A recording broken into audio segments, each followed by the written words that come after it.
Shin da gaske ne kuwa Shak Idris Bauchi an samu labarin kisan sa ko ba a samu ba?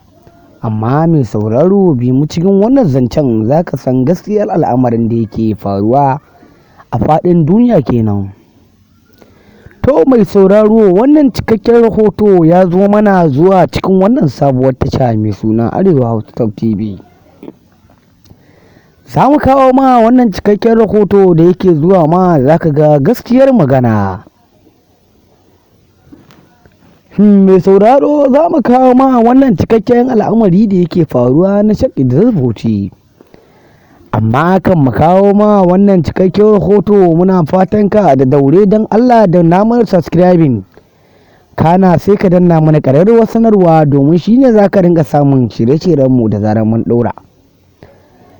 Mai sauraro, zuba idonka za ka ga abin da yake faruwa a wannan bidiyon da yake zuwa ma. Shak Idris Bauchi mun samu labarin cewa Shak Friend abokin ɗansa kenan ya fito ya yi maganganu akan wannan kisan da aka yi na Shak Idris Bauchi.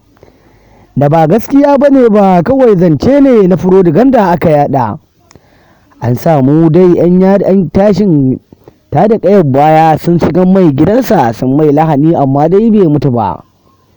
Domin za ku ji wannan cikakken al'amari da yake zuwa ma cikin wannan bidiyon. Guda tara. Sannan kuma bugu da ƙari, Biafilo Prado yanke ɗaya daga cikin ɗan yatsansa ya mai da ɗan yatsansa guda uku domin ya kama da hannun ya kama da na tsuntsuwa.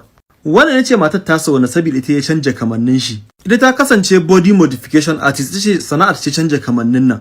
Ta nuna wa mijinta ga irin yadda take so ta ga mijinta yayi kamanni, ita ma kun ga idanuwanta, amma ita bata yi gintile ko ina ba, amma shi kun ga ya gintile kunnen shi, ya kutsure hancin shi, sannan kuma haƙoran shi ma ga kuma ƙanhunan da ya daddora a kan shi. Mutane sun ta tambaye shi, to tunda kayan da kunnen ka, kake saka earpiece a kunnen ka, inda ya bidiyo da inda ya nuna an tuttura shi a cikin ramin ne.